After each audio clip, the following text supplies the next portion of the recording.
For our series, World of Worship, we sent correspondents around the globe to show us how different people celebrate their faith and honor religious traditions. Well, this morning, we head to the Middle East. In recent years, Iraq has suffered terrible violence, often inflamed by religious differences.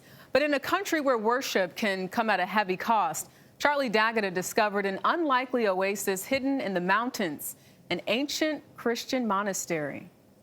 With each twist and turn of the mountain road, we climb away from the reality of this war-ravaged region and into the past, to a place of worship founded almost 1,400 years ago, the Rabban Hormuz Monastery. Carved into and out of the very rock on which it rests, this ancient temple to Christianity, one of the oldest of its kind in the world, overlooks the vast plains of northern Iraq. Its namesake, Rabban Hormuz, traveled these lands from Persia. He lived as a hermit for almost 30 years, living an austere life of isolation in the network of caves that push deep into the mountainside. Over time, more monks made the pilgrimage, settling too in its labyrinth. The cave-dwelling monks are now long gone.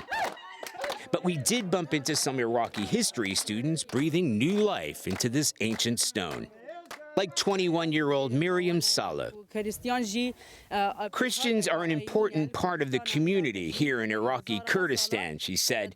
They've been here for thousands of years. Over the centuries, this place has been more than a house of worship. It's been a sanctuary, a safe place in a region that's had more than its fair share of upheaval. The Mongols, the Kurds, the Ottomans, the Turks all overran this territory at one point or another, yet it somehow survived. But the biggest threat came in modern times. When ISIS rampaged throughout this region in 2014, the Islamic extremists targeted anything to do with Christianity. Churches that stood for centuries ruined in a matter of seconds. When ISIS overran nearby Mosul, tens of thousands of terrified Christians fled, escaping to Christian towns in this region.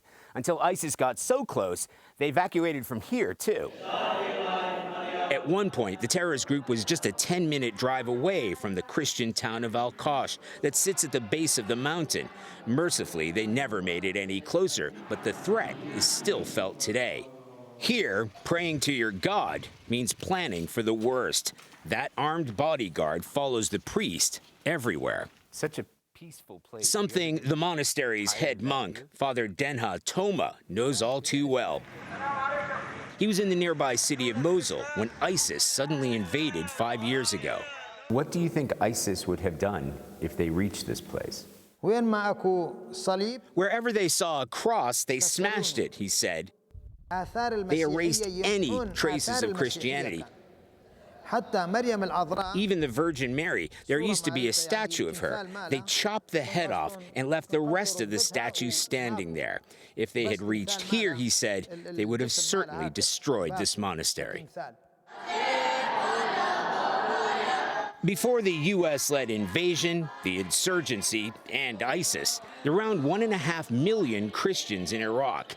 There are now barely 250,000. In fact, there are now more Chaldean Catholics, the most followed denomination among Iraqi Christians, in the United States than in Iraq.